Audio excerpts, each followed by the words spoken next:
Voltei. Boa tarde, boa noite. Boa tarde, boa noite. Será que agora vai? Eu tô ouvindo bem, Pedro. Já temos 30 segundos e não travou, assim, então começando a ter Então, pequenos recordes, assim. eu acho que é um boicote do Instagram, porque da outra vez eu tive esse mesmo problema. Eu não sei qual Eita. é. Mas, Eu até perdi onde a gente estava, eu acho. Mas eu ia começar a falar, né?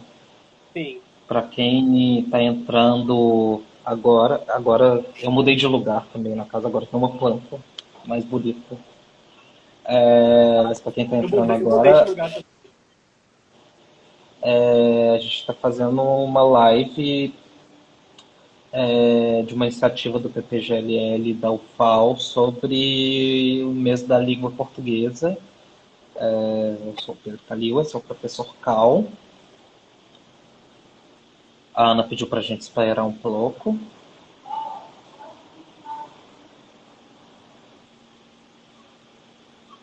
Eu tô te ouvindo bem, Pedro. É? Eu tô te Eu ouvindo acho que até, bem. também tá ok, a sua conexão tá direitinha. Ah, Tá a Ana disse que tá. perfeito. É, bom, acho que a gente pode tentar dar o prosseguimento, né? Sim. E estava dizendo de uma felicidade grande de ser convidada para pensar sobre Antígona, que é uma peça que eu gosto muito de paixão, né? Que eu trabalhei com ela já muito em sala de aula, mas também em pesquisa, né? Em pequenos ensaios. É uma peça que sempre volta e, como eu estava dizendo, é uma peça também que a gente trabalhou, né, com ela em Belo Horizonte, né, eu fiz uma dramaturgia baseada em Antígona junto com a Gabriela Figueiredo e uma ocupação urbana, Carolina Maria de Jesus, lá em Belo Horizonte, né, que a peça se passou na própria ocupação, com as pessoas, as atrizes foram as pessoas da ocupação, mas isso é algo que eu vou dizer mais no final, para dizer um pouco sobre essas Antígonas contemporâneas, já que nosso tema, né, é um tema sobre traduções e transcriações. A Gabi Figueiredo está até ali. Oi. É, então, eu queria também trazer umas outras Antígonas ou outros significados de Antígonas na contemporaneidade. Eu queria muito resumidamente, né, para quem não conhece o mito, né, e nem as peças de Sófocles e bilhões de outras recriações, né, e reconstruções das ideias de Antígona, vai dizer que essa, esse mito, né, ele é colocado, construído ali dentro da trilogia tebana do Sófocles como a última peça na cronologia, apesar de ter sido a primeira peça escrita, e que, de certa forma, é uma trilogia que está dizendo sobre o fim dos Lapidáceos, essa família que começa com Édipo, né? Já começa, né, dentro da trilogia com Édipo, quando ele está descobrindo quem são seus pais, né, e que ele é casado com a própria mãe, né, isso no Édipo Rei ou Édipo Tirano, dependendo do nome da tradução que usa. Depois o Édipo em Colono, que é o Édipo exilado, e depois a outra parte é Antígona, essa é a terceira parte da trilogia. Entre Antígona e o Édipo e Colono tem uma peça do. Fugiu o nome, obviamente, porque toda hora.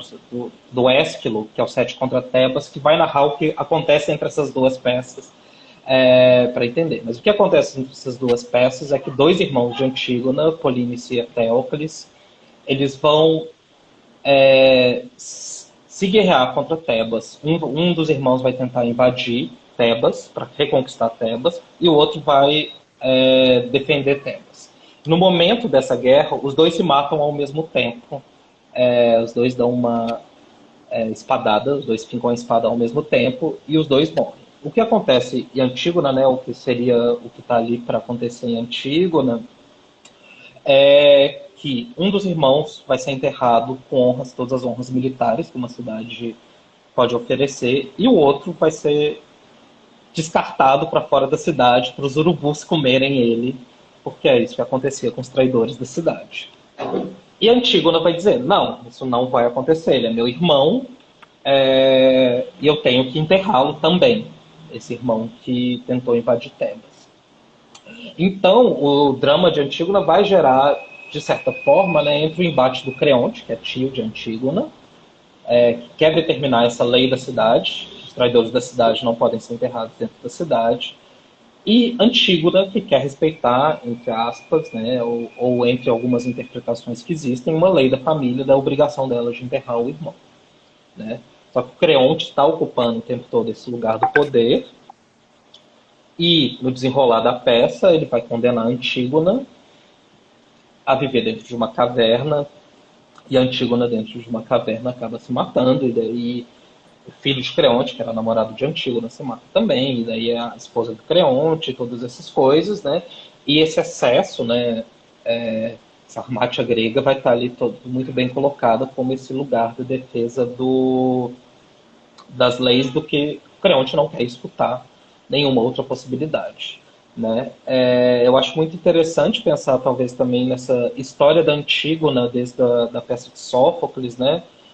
Porque ela é uma peça que vai ser constantemente retomada ao longo do tempo, desde o classicismo francês até a contemporaneidade, passando por muitos teóricos importantes que vão discutir a peça em muitos níveis, em muitas perspectivas diferentes, né? Desde Hegel, Hölderlin, Lacan, e mais recentemente a Judith Butler. Eu vou falar um pouco mais da Judith Butler. E tem um livro importante também do George Steiner, que chama Antígonas, que é uma super história de todas as Antígonas que foram sendo feitas ao longo do tempo.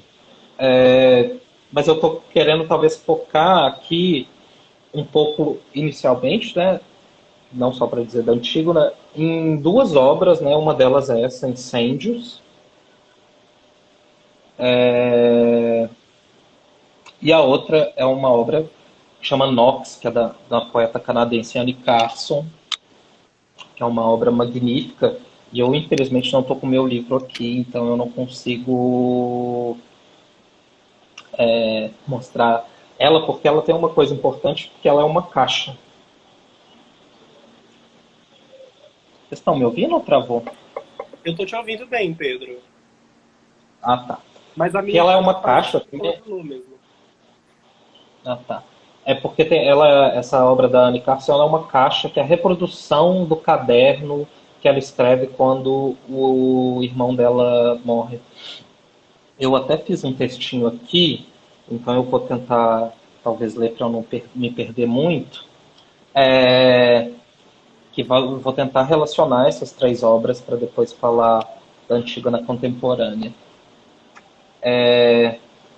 Antígona é a primeira a falar na peça de Sófocles, abrindo o prólogo. Fala com a sua irmã Ismene, retoma com ela não só o laço de sangue que as une, mas também estende esse laço para o infortúnio que abate sobre sua família, a prole de Édipo. O mal que sobrevoa essa família não é um mal que é seu, particular de Antígona, pessoal, íntimo. É seu e também é de Ismene. Mal que havia feito sucumbir seus irmãos, um dando golpe mortal no outro, na tentativa de invadir e de outro defender Tebas. Antígona pergunta a Ismene sobre o decreto de Creonte, mas para isso a leva para fora do palácio. Por isso mesmo te trouxe para fora das portas do palácio, a fim que me ouças. Esse eu acho um movimento muito interessante na peça, porque ela começa fora da cidade, né? Fora do palácio. Fora do palácio em que vivia, ela fala do decreto. Creonte glorifica um irmão que morreu pela cidade, o outro ponto de infâmia. Etéocles terá direito à sepultura, mas Polínice não deverá ser enterrado, deve ser abandonado, e nas palavras dela, sem lágrimas, sem Ezequias, doce tesouro de aves que espreitam famintas. A ordem de não sepultar Polínice é dura. Caso alguém descumpra a sentença, deve ser apedrejado dentro da cidade. Antígona está fora do palácio quando avisa a Ismene que descumprirá a ordem do tio, o do direito ao palácio, que determina as leis da cidade. Por um lado, o irmão será enterrado heróico, e por outro, será o outro não será enterrado. Antígona está fora do palácio. Mas quais são essas leis que estão subjugando os sujeitos? É somente a lei da cidade, aquela que Creonte julga obedecer? Incêndios, que é essa obra que eu mostrei, Vaz de Mouad, que poderia ser facilmente entrelaçado com a história de Édipo, também nos apresenta uma espécie de Antígona contemporânea de forma mais discreta. Mas não se trata somente de uma transposição da Antígona clássica para a contemporânea, que são os resíduos e os restos da Antígona hoje. A Antígona está entrelaçada nos enterros que a peça apresenta. O primeiro que se anuncia é justamente que talvez seja a heroína da história, Narwal Marwan, que deixa seu testamento os procedimentos para o seu enterro. Vou citá-lo.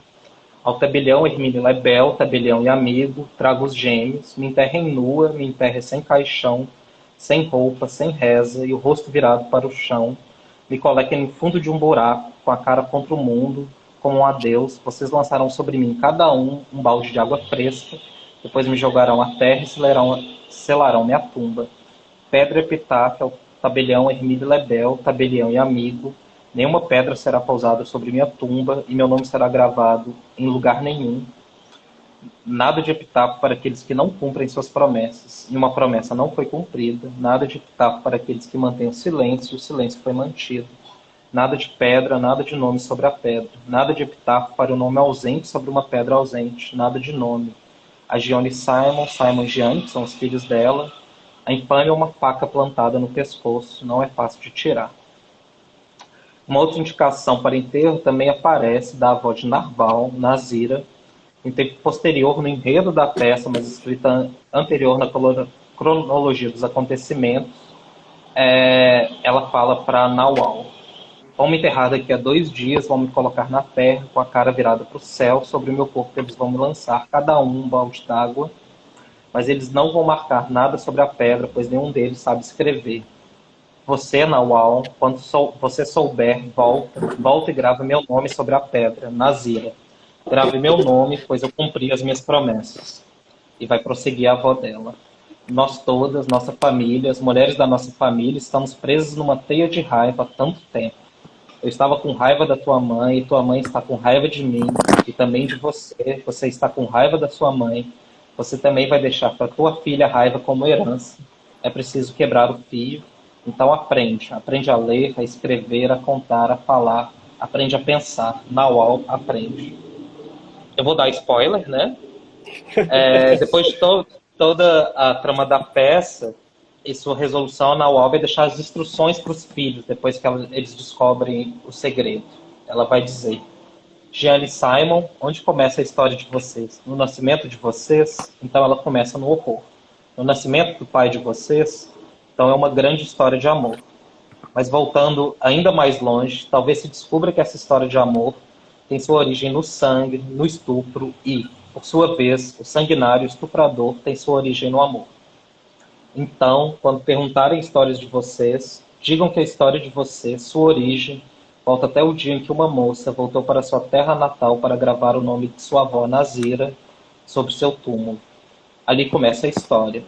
Giane, Simon, por que não ter contado a vocês a verdades que só podem ser reveladas se forem descobertas? Vocês abriram o envelope, vocês quebraram o silêncio. Gravem o meu nome sobre a pedra e coloquem a pedra sobre meu túmulo. Knox, né, que é o outro livro de poema da canadense Anne Carson, é toda uma elegia que ela faz para o irmão, o processo de luto que ela passa para o irmão.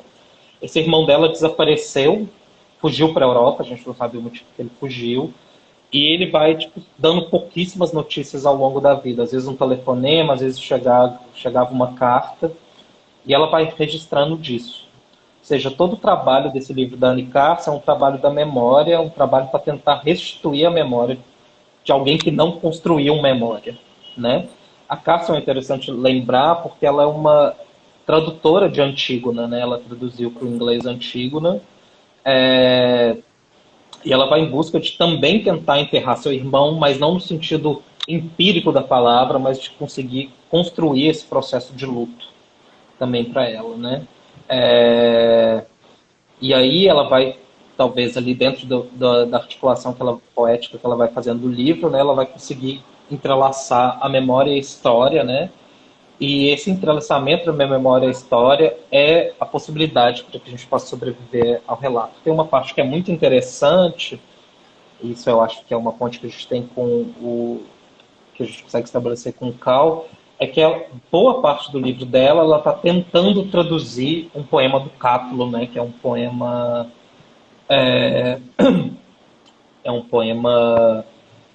romano, né? Então, ela está tentando traduzir do latim, que é uma elegia. Então, o tempo todo, ela está, ao longo do livro, propondo várias traduções para essa elegia do Cátulo, né? Que é uma elegia bonita. Eu li, no caso, a tradução dela, né? Não sei latim o suficiente, o Jadir talvez possa nos ajudar, né? Mas, de certa forma, ela também vai construir esse envelope que também precisa ser aberto, como acontecia também nos incêndios, né? Agora eu quero voltar um pouco, tudo vai se fechar em algum sentido, assim. Voltar um pouco para Antígona, para lembrar do momento que Creonte decide condenar Antígona. Ele não... porque ele não a condena necessariamente à morte, né? Ele condena nos seguintes termos: acaso ignorais que, se tolerássemos antes da execução cantos e gemidos, eles não cessariam? Levai-a já e a encerrai na tumba rochosa como determinei. Deixai-a só, morrer ou continuar viva naquela morada, fica o seu critério. Quanto a ela, estamos limpos, só impedimos que conviva com vivos. O condenamento da Antígona não é necessariamente um condenamento à morte, né? Mas é um condenamento a ser isolada, de certa forma, ou para usar os termos que a Butler vai trabalhar sobre a Antígona, nesse livrinho aqui da Butler, ele vai condenar a Antígona a uma espécie de morte social, né? Que é o mesmo sentido também que tem essa morte social do irmão da poeta Annie Carson, mas também essa morte social que a personagem do Incêndios vai sofrer. Para quem ficou interessado no Incêndio, só uma coisa que eu não falei, né? Tem um filme dirigido pelo Gilles Villeneuve, que é o mesmo diretor do Blade Runner novo, que é muito bom, inclusive. Então, se alguém não tiver acesso à obra literária, não tiver fácil de achar, ao menos consegue ver o filme. Enfim, todo esse lugar da Antígona, não sei se vocês lembram que eu falei no Incêndios, né, dessa última coisa, desse lugar de tirar a faca plantada na garganta, né, retirar o mutus, a mudez, pode ser tanto do irmão morto, mas também das Antígonas, e principalmente dessas Antígonas contemporâneas. Por quê? O que a Butler vai ressaltar na Antígona? Porque Antígona, se você pensar no contexto grego, ela é uma pessoa que não pode falar, então ela é condenada ao silêncio o tempo todo, e ela faz uma dupla subversão, porque ela faz uma subversão tanto da lei, mas também do seu lugar na sociedade, né? A Nicole Lourax tem um texto muito bonito que chama A Tragédia Grega e Humano, que ela vai dizer que a tragédia grega vai, de certa forma, colocar para a gente que é impossível discutir a ética antes da gente discutir o lugar que a mulher vai ocupar na sociedade, né? E Antígona está, de certa forma, representando esse lugar da sociedade em que a mulher vai se exigir ser ouvida. Mesmo que para isso ela vai ter que se absorver um pouco da linguagem masculina, que é a linguagem da lei, que é a linguagem tida como a linguagem do poder, né? Enfim. Como a Butler vai colocar, a Antígona fala na linguagem do direito, da qual ela está excluída, participando na linguagem da reivindicação, com a qual nenhuma identificação final é possível. Se ela é humana, então o humano entrou em catacrese. Já não conhecemos mais seu uso próprio. Ou seja, o lugar de Antígona é de expandir esse lugar que a gente entende ao humano. Já estou terminando aqui, mas eu queria retomar uma fala da Butler, que ela vai se perguntar numa entrevista quem tem direito ao luto, e também nos seus livros, como uma pergunta muito importante na sua obra. Direito ao luto não é somente o direito ao enterro, mas o direito de ser lamentado. Nawal, que é a personagem de Incêndios, ela quer construir o seu direito, mas só depois das promessas serem cumpridas. Carson faz o trabalho do luto do irmão, tenta dar inteligibilidade ao seu silêncio. Antígona vai dizer no texto do Sófocles: sem pranto, sem amigos, sem núpcias, sou desventurada, arrastada por esse franqueado caminho. O brilho dessa flama sagrada já não me é dado, infeliz, contemplar. Minha morte não chorará, não chorada, amigo nenhum lamentará. De certa forma, esse romper o silêncio é uma forma de dar direito ao luto. Antígona quebra a lei do Estado, que se prestava à divisão binária do bom e do mal, ou seja, entre Etéocles e Polícia. A lei é a lei para alguns. Antígona nos transforma em creontes e nos faz ver com nitidez aquilo que talvez jurássemos que víamos. A fina distinção entre a lei do homem e a lei do homem. Aqui eu fiz um jogo com os homens maiúsculos, né? A lei do homem construída pelos homens do sexo masculino e a lei do homem como sinônimo da humanidade. É de alguma forma pela reivindicação de Antígona, de Naual e de Carson que poderíamos chamar a vida, através do luto, os expatriados, as vítimas do feminicídio, nossas chacinas, nossos mortos por Covid, o genocídio indígena e toda sorte de morte social que se esgueira no capitalismo contemporâneo. E, de certa forma, eu acho que dentro dessa perspectiva que a gente começou a trabalhar dessa Antígona dentro das ocupações urbanas de Belo Horizonte, né? Como eu já disse, eu fiz a dramaturgia junto com a Gabriela Figueiredo, e a peça foi dirigida pela Cristina Tolentino, e a gente tentou reconstruir o que seriam essas Antígonas, mas talvez eu já passei meu tempo, então eu vou dar uma resumida.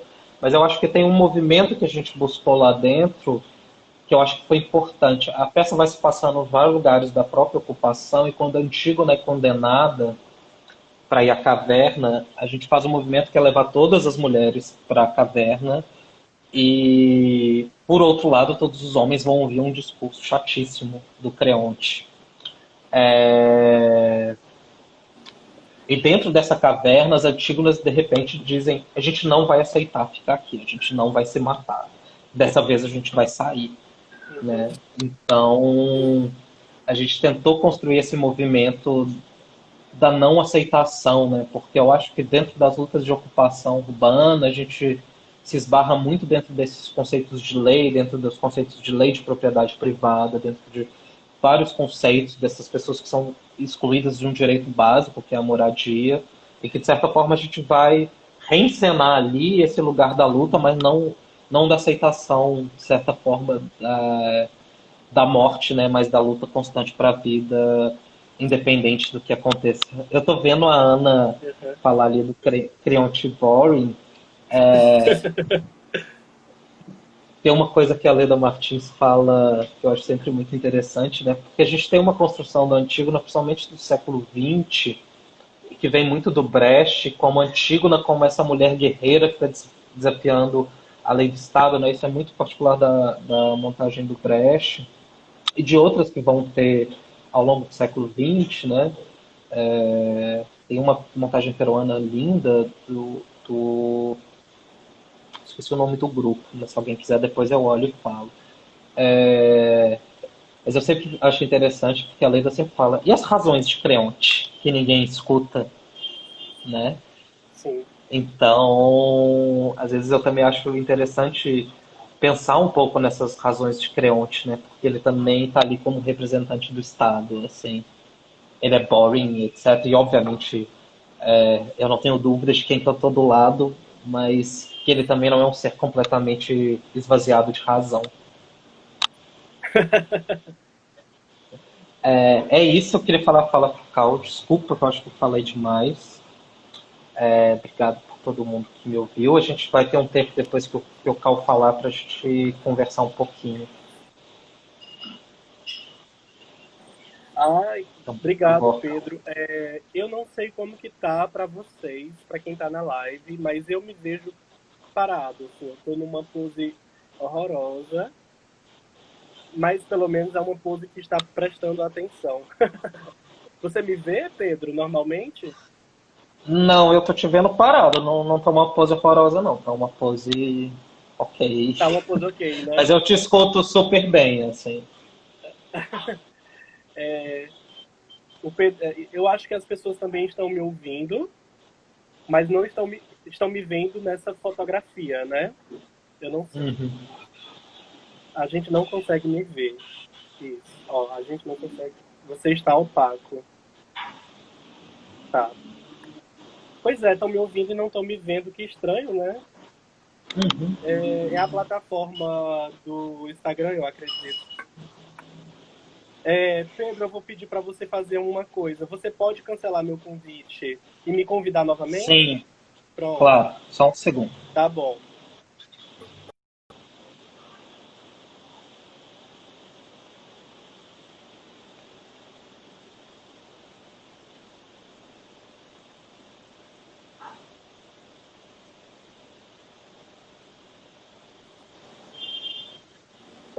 Olá. Me vê Olá, agora? agora tá perfeito. Tá me vendo? Sim, tá Pronto, agora. vendo e te ouvindo. E eu estou me movimentando, né?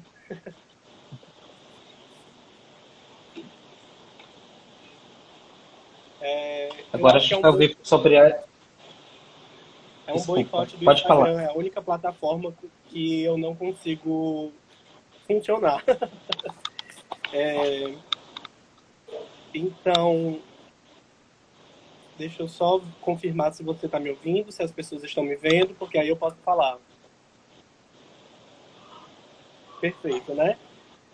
Muito obrigado, Pedro, assim, por ter feito uma fala tão potente com relação a uma das tragédias que eu acho assim fundamentais para a leitura dos clássicos, que é Antígona. E agora a gente vai seguir um roteiro de apresentação do clássico, né, da Grécia do século V, que é primeiro se apresenta a tragédia e depois se apresenta a comédia.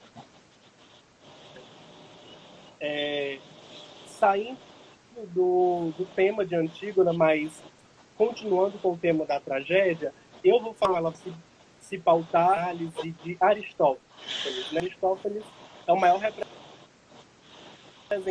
dessa comédia que nós conhecemos como clássica antiga. E falar de Aristófanes, curto espaço de tempo, com esses problemas de conexão, é muito complicado. Nessa grandiosidade que é a obra de Aristófanes, eu selecionei dois textos, trazer uma discussão sobre essas traduções, essas transcriações na contemporaneidade.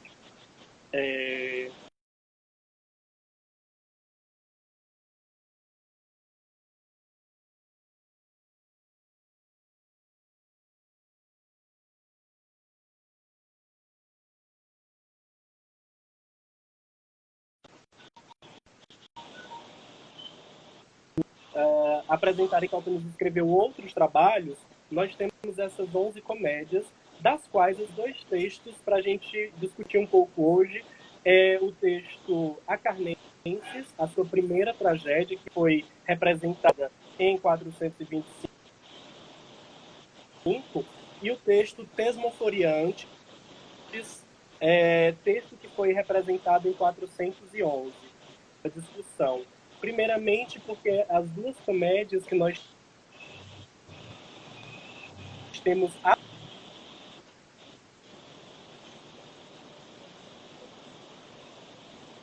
trabalha com o texto aristofânico há muitos anos. O texto aristofânico ele faz parte do curso de letras na Universidade Federal do Ceará, nas disciplinas de literatura grega e também de língua grega, porque através da leitura dessas, estudando a língua grega, né?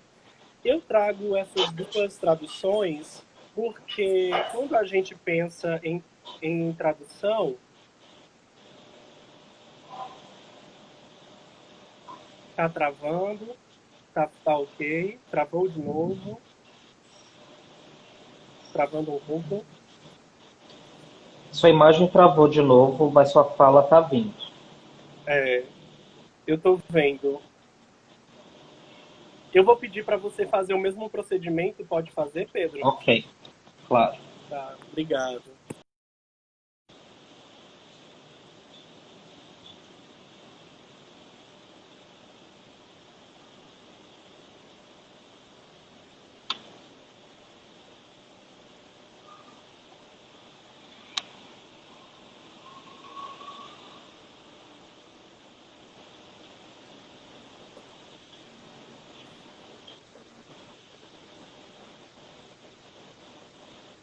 O som está ótimo. Que bom que o som chega.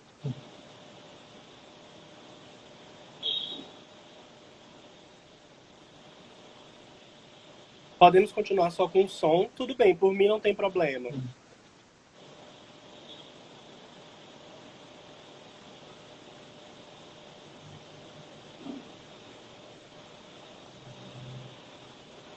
Tudo bem, então a gente pode continuar ali, como eu tinha falado anteriormente, esses dois textos, porque são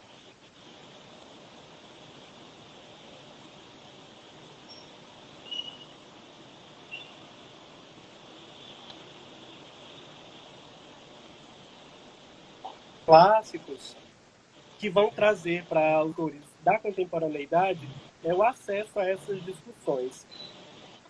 E a Ana Maria César Pompeu, que é doutora em estudos pela Universidade, ela tem duas propostas de tradução para Aristófanes. Com o texto aristofânico, a gente pode pensar diversos elementos, né? Dentre os elementos que a obra de Aristófanes permite a nossa reflexão, a política, a poética, a estética e pensar a tragédia, a gente tem, na tradução de Ana Maria, propostas estéticas distintas para o texto Acarnenses e para o texto Tesmaforiantes. No texto, eu vou começar pelo texto de Acarnenses. Ana Maria, ela intitula a sua tradução como uma tradução do grego clássico para o cearense. O que é que ela faz nessa sua tradução? Ela apresenta uma leitura da comédia aristofânica Acarnenses em um falar matuto, que ela vai tentar representar através da manipulação da escrita. Ela vai tentar representar o falar matuto do que ela considera, né, o falar matuto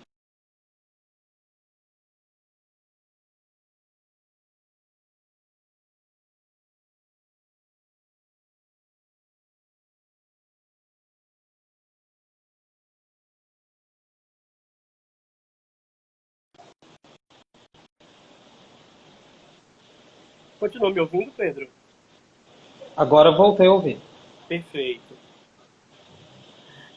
Jadir conhece essa tradução, então eu trago essa tradução e eu vou fazer a leitura de alguns momentos, na verdade, desse texto, só para a gente perceber quais são as possibilidades estéticas que um tradutor ele traz em sua obra quando ele se propõe a traduzir um texto, né?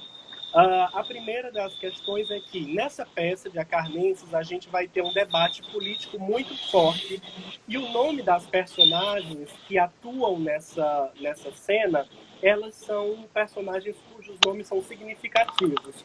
Por exemplo, Diceópolis, que é o personagem principal da peça, o nosso protagonista, e essa peça Acarnenses, ela tem duas traduções para o português.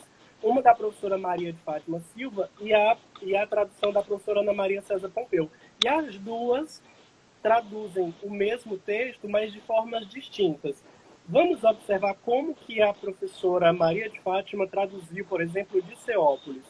Diceópolis, ela traduziu o nome desse personagem como Diceópolis, que veio do grego de Caiópolis. E esse Diceópolis, para a gente falante de português, esse polis, ele é significativo. A gente entende que esse polis vem de cidade. E o Diceópolis de Caios, justo, né, de justiça. Então, o nome do personagem é aquele que busca uma cidade justa. Na tradução da professora Maria de Fátima, esse nome ele vem explicado através de notas e observações e comentários da professora. Ou seja, o tradutor faz um exercício não somente de tradução literária, mas também um exercício de crítica literária, de crítica de comédia, de crítica de teatro. Quando ele apresenta em seus textos assinados, né, pelo tradutor, pela tradutora, quando ele apresenta nesses textos explicações, notas, comentários que vão aproximar a leitura da obra cômica com a sua representação.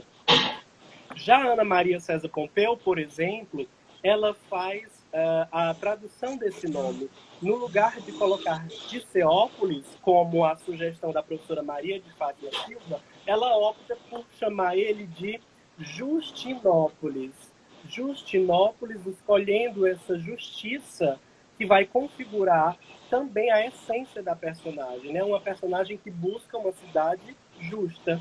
Então, quando a gente visualiza o nome da personagem pela tradução da professora Ana Maria César Pompeu, a gente já consegue entender mais ou menos qual vai ser a função dessa personagem.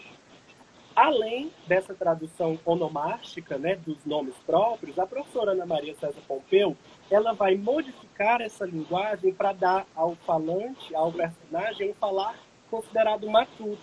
Porque o Diceópolis, ele é um homem do campo, ele tem uma característica agreste e ele tem uma fala marcada de diferença. Ele fala de uma forma diferente daquela personagem que mora na cidade. Para fazer essa marcação, a professora Ana Maria faz o seguinte. Eu vou ler aqui só um pequeno trecho do prólogo, que é quando esse Justinópolis, esse personagem, apresenta a sua fala, né? O que ele queria.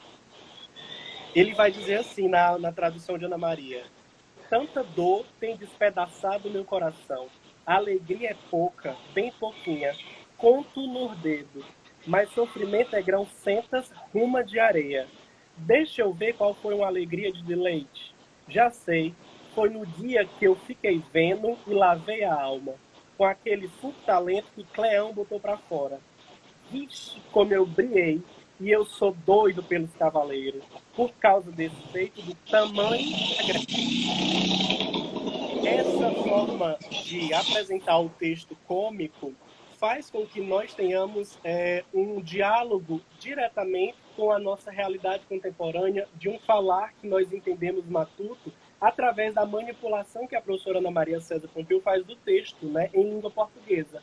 Ela vai criando novas palavras, ela vai retirando o R do final dos verbos, como se a escrita desse texto trouxesse para a gente uma característica dessa oralidade da personagem. Eu vou ler o mesmo trecho na tradução da professora Maria de Fátima Silva. Diceópolis: quantos desgostos tenho eu tido a roerem minha alma. Lá, alegrias, essas são poucas, bem poucas mesmo, uma meia dúzia delas, mas aflições, as centenas, como de areia tem o mar. Ora bem, vejamos, que alegria tive eu, que se possa dizer um deleite. Ah, bem sei, foi um espetáculo que me encheu de prazer o coração. Aqueles 5 talentos que Cleon deitou cá para fora. Que alegrão não senti naquele momento. Muito admiro eu os cavaleiros por causa dessa proeza. Um golpe de sorte para a Grécia. Eu fiz a leitura da primeira passagem do prólogo e dentro desses 2 textos nós podemos perceber diferentes projetos de tradução. Por que a gente percebe isso? Porque a nossa tradução, quando a gente pensa em tradução, a tradução ela é um texto que parte de escolhas. E as escolhas do tradutor, elas vão estar presentes na forma como esse texto é traduzido. Você pode perceber pela tradução qual é a perspectiva teórica, por exemplo, do tradutor e qual é o projeto de tradução que esse tradutor tem. Outro exemplo, eu vou trazer de outra comédia, que é a Lisístrata, que também foi conhecida como A Greve de Sexo, que também é uma comédia, eu acredito que a mais conhecida, talvez, de Aristófanes, eu não sei, que foi, inclusive, a comédia que foi usada como inspiração para o filme Chi-Raq, do Spike Lee. Eu não sei se vocês conhecem esse filme, que se chama Chi-Raq, Chirac. Esse filme ele tem como inspiração essa comédia Lisístrata, e essa comédia é ambientada na contemporaneidade. Então é uma dica interessante assistir esse filme, porque quando a gente pensa em tradução, a gente não pensa somente em tradução linguística, né, a tradução literária, mas também a tradução intersemiótica, quando um texto vai ser traduzido para um outro sistema de significados. Na tradução de Lisístrata, Ana Maria faz a tradução do nome. A personagem Lisístrata, na tradução de Milor Fernandes, na tradução de Ana Maria, se transforma em Libera Tropa. Por quê? Porque dentro da comédia, é esse o papel fundamental que Lisístrata vai exercer. Ela vai liberar uma tropa de mulheres para criar uma greve de sexo para que a guerra seja acabada, seja terminada. Então, quando você vê isso, você percebe que, voltando para o assunto Viva Maio do PPGLL, você percebe que a tradução é uma prática, é uma experiência que permite que a gente também utilize a língua de diversas formas para que a gente consiga ampliar nossa rede de significados, seja na tradução de um nome próprio, seja na apresentação de notas explicativas para trazer uma proximidade do leitor daquele contexto da obra, do contexto em que a obra foi produzida, seja comentários da tradução, onde a tradutora e o tradutor apresentam a sua perspectiva teórica, o seu projeto estético, o seu projeto poético de construir esse novo texto. Ou seja, traduzir no sentido bermaniano, que é um teórico que eu utilizo bastante nas minhas aulas, traduzir, a gente pode pensar em teoria e prática, mas a gente também pode pensar como experiência, tradução como uma experiência poética, experiência estética, uma experiência política, e a partir da tradução, a gente permite que textos, como, por exemplo, os textos de Aristófanes, os textos de Sófocles, os textos clássicos, do teatro clássico grego, eles sejam recebidos por leitores brasileiros do século XXI, de 2020, e que a gente consiga ainda hoje fazer a pervivência dos mitos, dessas histórias e dessas produções culturais do século V, né, da Atenas. Eu não sei se eu tenho mais tempo, para falar. Eu acredito que eu devo ter passado algum minuto por causa do... Se quiser complementar mais alguma coisa, não tem problema nenhum. Então, só para complementar, o que eu gostaria de apresentar é que, quando a gente pensa em textos traduzidos e estudar a tradução, a gente tem que perceber o nosso olhar para que essa tradução ela visualize o trabalho desse professor, desse poeta que traduziu. Porque muitas vezes a gente vai ter acesso a um texto e ou esquece de citar quem é o tradutor, ou esquece de apresentar as informações de onde a gente incluiu. Esse trabalho de leitura de tradução, em que nós damos ênfase à perspectiva dos paratextos, de entender o porquê determinado elemento foi traduzido, é muito também como um processo estético, criativo, como um processo que exige leitura, uma leitura mais atenta, como um processo propriamente, como o Berman vai dizer, né, a tradução como um processo de crítica daquele texto. Porque o tradutor, antes de traduzir um texto literário, ele vai fazer uma análise, ele vai fazer uma pesquisa científica, uma pesquisa estética, para propor a sua nova tradução, para propor a tradução desse novo texto em língua portuguesa ou na língua para a qual ele traduz. Então, obrigado, professor Pedro. Desculpa aí pela live só de áudio, mas... Sem o menor problema. A gente queria abrir, né? Você está conseguindo ler o texto das pessoas, né, Cal? Tá, para mim tá perfeito. Apenas o meu vídeo que fica paralisado. Tá. Queria agradecer a todo mundo que nos acompanhou aí. Queria falar que a gente tem um tempinho, se alguém quiser fazer algum comentário, pergunta, etc. Fiquem à vontade, podem usar aí a coisinha, eu acho que é assim que funciona.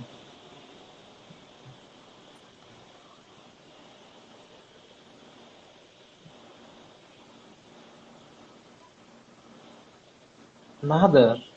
Suzana Soto está comentando sobre a cidade pequena parece muito com a cidade grega, nas denominações das pessoas. Todo mundo é fulano, filho de. Isso, o nome que nós usamos para descrever uma pessoa, esse nome já é significativo, né?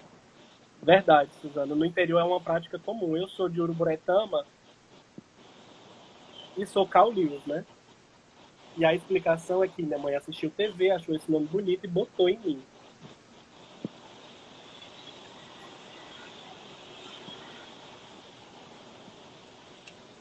Falou de Vamos embora. Justinópolis, tem uma cidade em Minas que chama Justinópolis.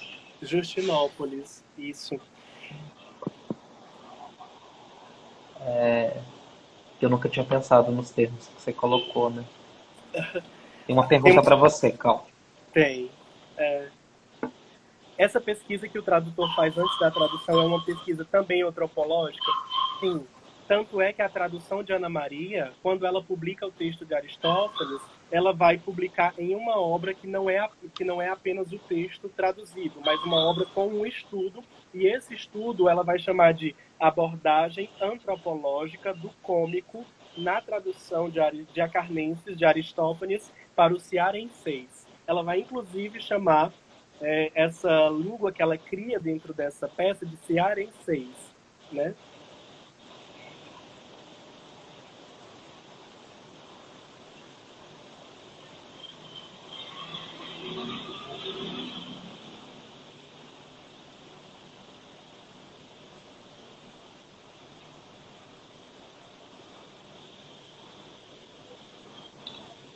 Acho que tem um comentário da Suzana aqui. Vocês estão me ouvindo, né? Aham, uhum, sim. Tem uma pergunta para você, Pedro, que é assim, É, você está se eu vendo? mudaria. Se eu, tô vendo se eu mudaria alguma coisa na releitura de Antígona. Eu não sei, assim. É, eu fico pensando, às vezes, sempre tem coisas que eu gostaria, talvez, de acrescentar, não necessariamente mudar. Assim. Mas eu acho que fazer uma Antígona hoje, na contemporaneidade de hoje, eu acho que talvez seja importante ressaltar, né? Eu falei um pouco das razões de Creonte, mas acho que talvez a gente tem que ressaltar esse lugar de que as leis nem sempre são justas Uhum. e que enfrentar as leis injustas é uma coisa que deve ser feita de certa forma, que exige enorme coragem. Assim. Então talvez eu acrescentaria coisas na peça, e muito por efeitos dramáticos, etc., mais do que mudar qualquer tipo de perspectiva do que foi adotado. Professor Pedro, o interessante é que a peça Antígona, ou Antígone, dependendo da tradução, ela é um texto literário, né? Um texto teatral que também é utilizado em alguns cursos de direito, Uhum. justamente para falar sobre essa diferença entre o direito natural, né, que o direito vai falar o direito natural, e o direito dos homens, o direito às leis, que impedem Uhum. você de seguir alguns direitos que são da humanidade, né, do ser humano.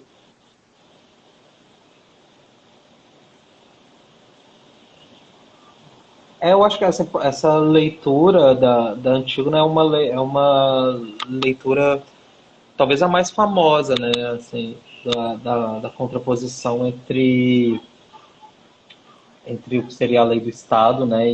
E a lei da família. E eu acho que sempre é um questionamento e um tensionamento muito intenso, né?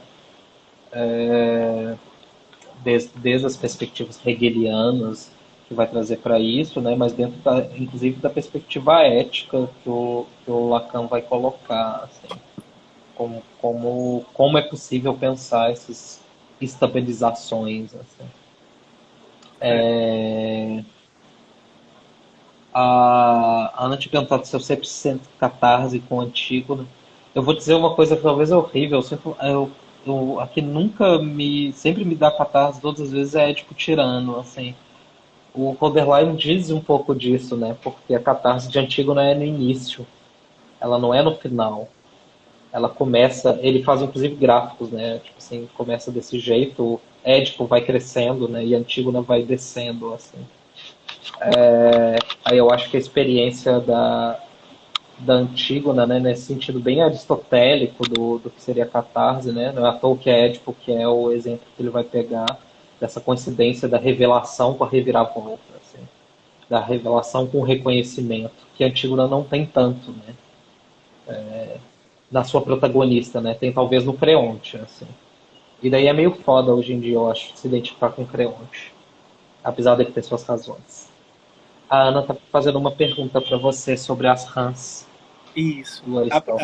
A professora Ana Clara, que é uma entusiasta, né, dos textos clássicos, ela pergunta se você considera as Rãs um texto de teoria viva da tragédia.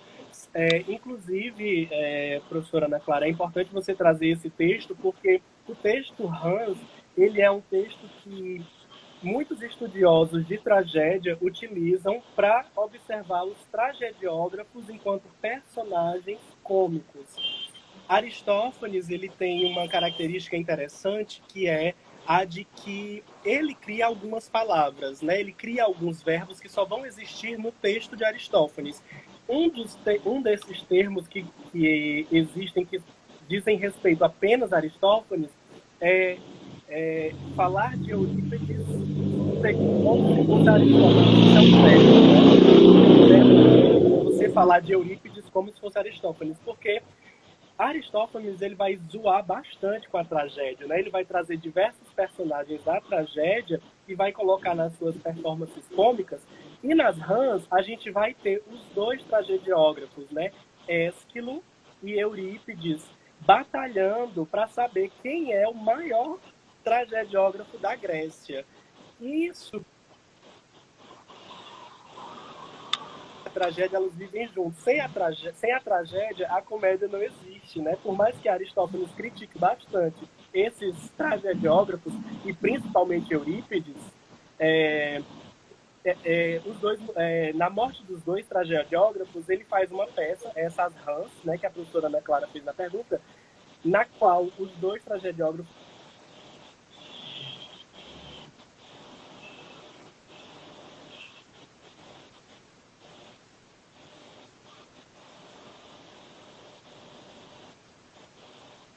é muito, muito interessante essa comédia.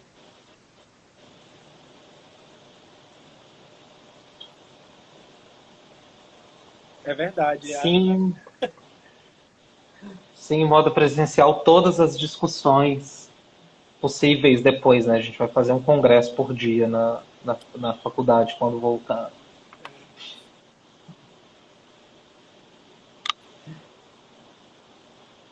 Sem a tragédia, a comédia não existe. Isso. E vice-versa, né? E vice-versa. É.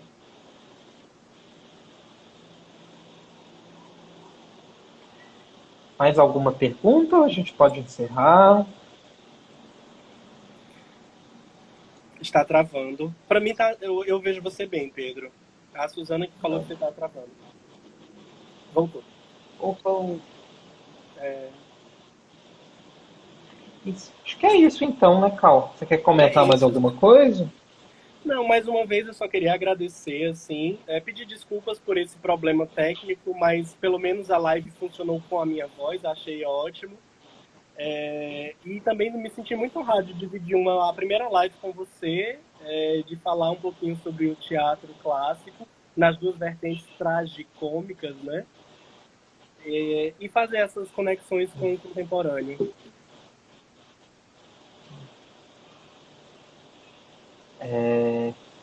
A Dick colocou ali. A Ismênia fica em casa. É É. verdade, é verdade. Antígona quebrou É, eu a também queria instalação. agradecer.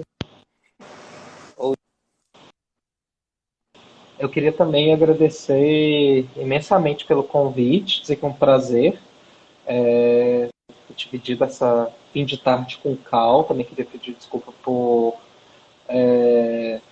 qualquer problema aí. Espero que a gente possa se encontrar logo para conversar mais e, obviamente, fiquei querendo ouvir muito mais do Cal sobre tradução, que é sempre super interessante, sempre um assunto que eu adoro ouvir sobre. Então, queria agradecer a todo mundo que ficou aí Obrigado, nos ouvindo. pessoal. Minas Trágica e o Ceará Cômico, para pensar. Total. Eu sempre digo que Minas Gerais é a crônica da casa assassinada, né? Não é Grande Sertão.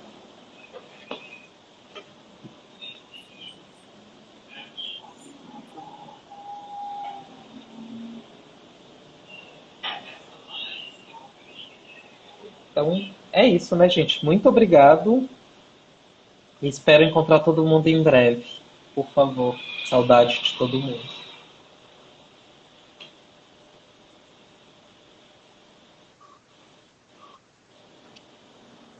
Tchau. Tchau, tchau.